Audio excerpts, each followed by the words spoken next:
Hey everybody, thank you for joining me on the daily convo. And as I said, I've got these thoughts that I've just wanted to share, and let's see what the Lord has in place for us.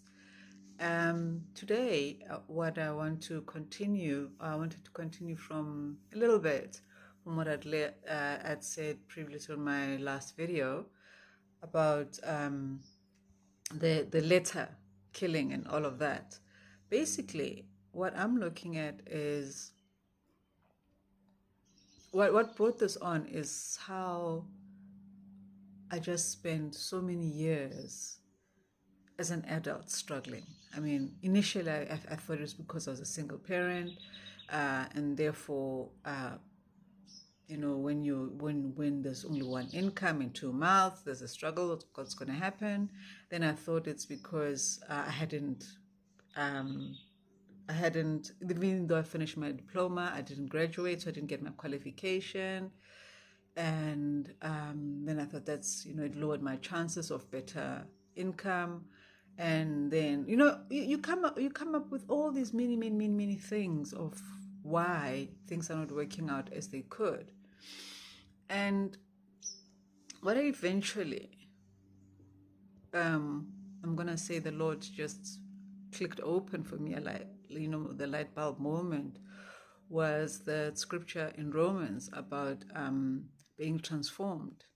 And I've heard the preach many times about how the word they're transformed is actually from the Greek word, I think it's metanoia. But anyway, basically meaning metamorphosis. In that, and if you think about it, and the picture that's often used is that of a caterpillar to a butterfly. And if you think about it, a caterpillar's got like multiple legs. It's got this yucky soft body. It crawls. I think even if you can call it a face of it, is different from that of the butterfly. Yeah, actually, I think it is, because the butterfly's got this thing, I think they call it proboscis, the thing that it sucks the nectar with. It looks like a curled up straw kind of thing. And it's got wings, a butterfly, and it's got 6 legs, So, yeah, it's like totally different. It's completely different. And then as I was thinking this, then the word that also came through to me that popped up is where Paul says, in salvation, all things are made new, And I'm just like, okay, I guess. And the problem is that if we allow ourselves to become institutionalized Christians, we can miss God. Totally, we can miss Jesus. I mean, and when I say institutionalized, I mean when we become regimented, when this happens at this time, we become legalistic about the whole thing. That's what Christians call it. And when I say legalistic, I'm going to refer back to the law. And for those of you who are not like comprehending what the heck I'm talking about, the first 5 books of the Bible is made up of 66 books. The first 5 books are written by Moses. Moses is the one who God gave the law to. And basically thereafter, you've got Leviticus, you've got Numbers, you've got, and those books are mainly about the law. And then you've got the prophets. Now, the law is what, if you can think about, if you think about it, is what's basically in every man's heart. The Lord is not necessarily something that we've got to look for. I mean, you can go anywhere in the world and thou shalt not murder does not have to be, it's not different for other nations, and it doesn't matter what the main religion in that country is. Thou shalt not murder is thou shalt not murder, However, the point I'm making is that the law is that the thou shalt part of human nature.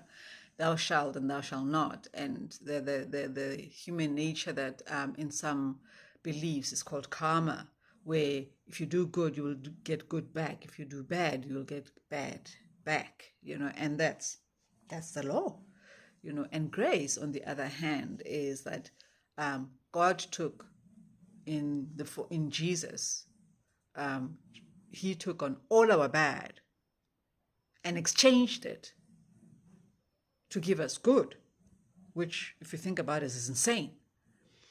It doesn't sound correct. It's not just. However, for as long as we held on to the thou shalt and thou shalt not, we created we are putting ourselves in a position where we are in the bullseye of judgment, because God has got to judge sin. God has got to judge the whether we've done right or wrong. That's just how it works. So that's the law. So then, back to what I was talking about the letter that kills and all of that. I realized, and God brought to my attention, that actually what's happened is that my adult life, most of my adult life, I spent it under the law, regardless of the fact that I've been saved most of my life. At this point, yeah, I've spent most of my life as a Christian from the time I was like 14. However, 2/3 of that, or even 3/4 of that, has been spent under the law, which is shocking and which is horrible, because I've been trying to jump through all these hoops to try and gain access to God's goodness. But because my understanding was incorrect, then I never got the results, so to speak, that I really, really wanted. And in the past 9 months, plus minus, I suddenly saw a change in my life. And in the area especially that I really, really wanted God to be active in. And that's because for the past 18, 19, 20, 21, 22, 23, 24, 6 years, you could say, God has been rewiring me to understand better and to see. And what I mean is, God has been reteaching me grace.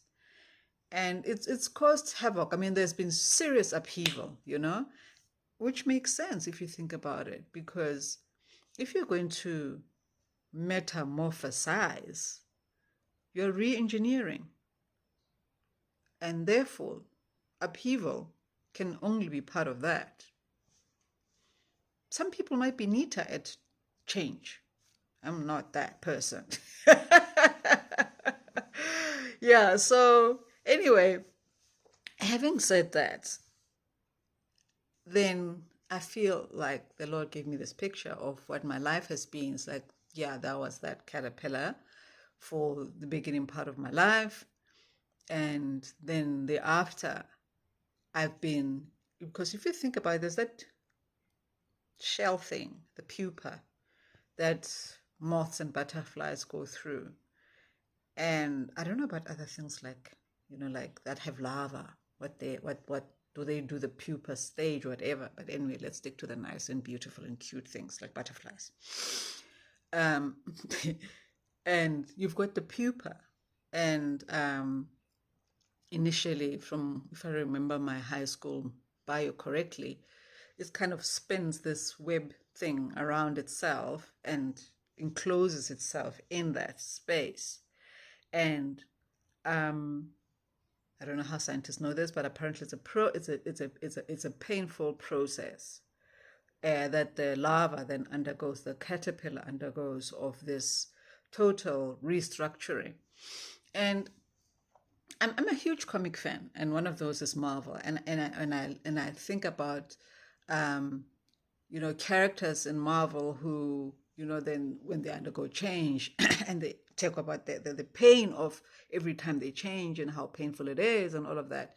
And you have these, superhuman characters who look one way when they're weaker and look a different way when they're stronger.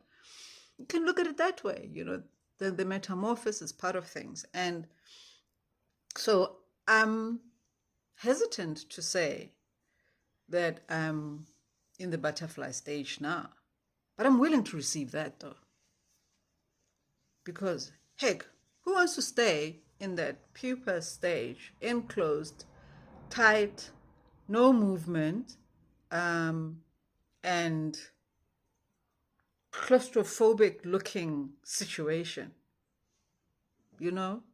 And truly speaking, I feel like that has been most of my life. I mean, um, a lot of people, you know, how they talk about me and what have you, they look at me with confusion. It's like, why are you still in this space? I mean, why are you struggling as much as you are? You're such a what person, you're such a better blah blah blah. And it's kind of humiliating and kind of embarrassing and confusing as well, because I am asking myself the same questions. I'm like, so God, where are you? Why am I going through this? And people love to say stuff like, oh no, God is preparing you for greater and bigger things. Think about Joseph. And I'm like, no, I don't want to think about Joseph. The dude was in prison, was in jail. He had to shower with other men. I'm like, no, that's not where I want to be. You know, unhygienic and dark and dank and awful and no movement and no freedom. However, that is basically, except for the showering with other men, but of things, my life felt like that a lot. So what I'm saying and what I'm hoping comes across is, let us, as a people of faith, review what we think we already know. Let us rediscover God.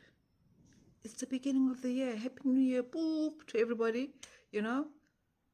But is it this not a perfect time to let God restore then to us what was eaten by the cankerworm and the locust and the cutting worm and all of those nasty epidemic-like awful creatures, you know, and relearn and walk then in that space where God is not just a letter that we read in our devotions every morning, or that we listen to in our devotionals every morning, and that we're like, okay, good, I've started my day perfectly now. God will do me good. No. I'm thinking we need to be a people who are organic with God. And when I say organic, I'm like, think the people who didn't have the law, who for them God was in the heart because there was no written word.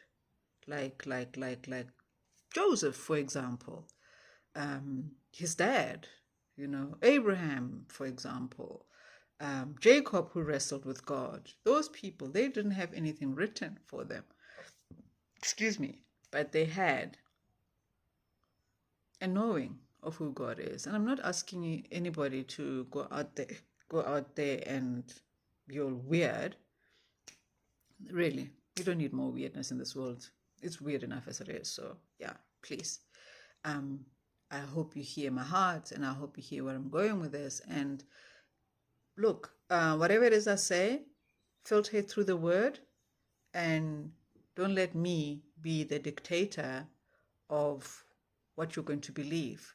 But I'm hoping that this daily conversation, as I'm saying, daily convoy, is for us to be able to share our thoughts and to be able to grow together and to be able to be to come into that space where Jesus is bringing to, you know, to himself a bride without spot or wrinkle. Yeah, I mean this wrinkle, not that wrinkle. Well, for me anyway, I don't care about this wrinkle, you know. It's this wrinkle that bugs me. But that's another topic for another day. So, oh guys, thank you so much for joining me. And yeah, let's keep talking. Let's keep conversating. Let's keep conversing and having a good time with the Lord and discovering and landing and looking to land in this abundant life. And is it not perhaps this very life that the Lord meant for when he talked about a land of milk and honey? You know, back then it was something physical, and today it can still be something physical, but it could be even bigger and be something that is beyond our imagination.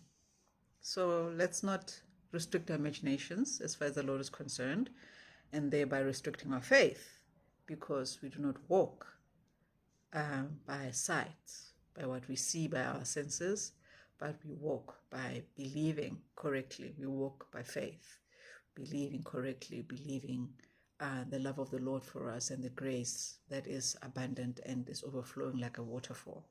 So yeah, thank you everybody for joining me today, and see you soon. All right, take care. Cheers. God bless.